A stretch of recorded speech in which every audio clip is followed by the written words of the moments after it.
And a follow-up question for Michael: will New Westminster allow for expanded patio dining so that restaurants can provide more space for social distancing outside? Just on the theme of continuing outside for the summer, now that we've got the summer weather coming, this weekend, 25 and 26 degrees will be the high. So summer is coming for sure. Yeah, well, I think one of the things that we're really concerned about, and I think all cities are worried about, is what is the impact COVID-19 is going to have on our restaurant industry. We know it is one of a few industries that is particularly hard hit because of the COVID-19 crisis there. So, I think we are going to have to think, how can we best support restaurants to be able to survive in whatever the new normal ends up being.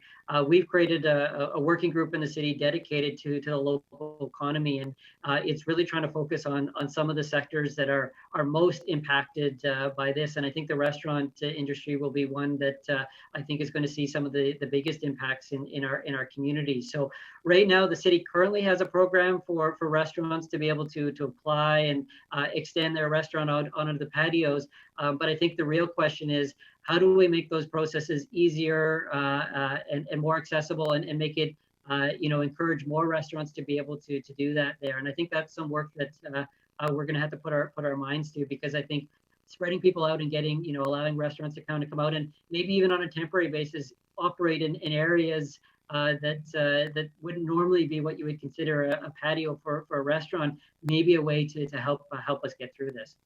Yeah, the NDP intervened. The initial wage subsidy that was provided to small businesses, including restaurants, was 10%.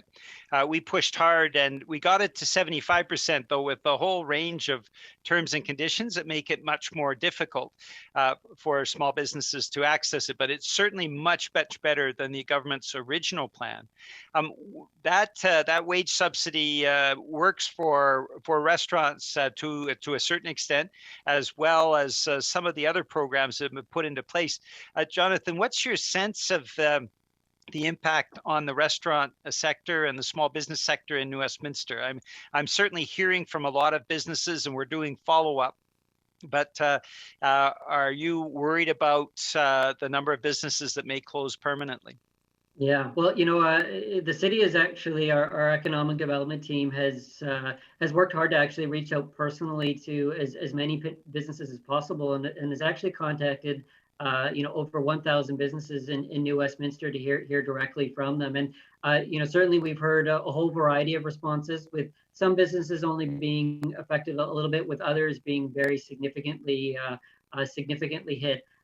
Definitely, I would say that the restaurants are a big concern. Even those that are continuing to operate takeout and those types of services are still struggling. And I know myself, me and my family are trying to, a few times a week, order takeout. And when I've gone to the restaurants, I've spoken to a few of the owners of local restaurants, and they've been very clear. They're very worried and uncertain about their future. So I think there's a few industries like the restaurants that are going to be particularly hard hit, and I think those are the areas that I think we're going to want to be able to help support as a community, but also really help the community buy local and shop local, because as we come into the recovery phase of this crisis here, really it's going to be up to our local community to say, do we want local shops? Do we want these businesses in our community? Because without our support, we may see ourselves losing a lot of really important and valuable businesses in our community. Yeah, you're absolutely right, Jonathan. And this is a shout out to everybody in New Westminster and in Burnaby as well. Let's support our local businesses. Let's make sure that they have the wherewithal to survive and thrive. And part of that is what supports we can put into place. But part of it is also the incredible influence we have as citizens in New West to decide that we're gonna support small businesses as much as we possibly can.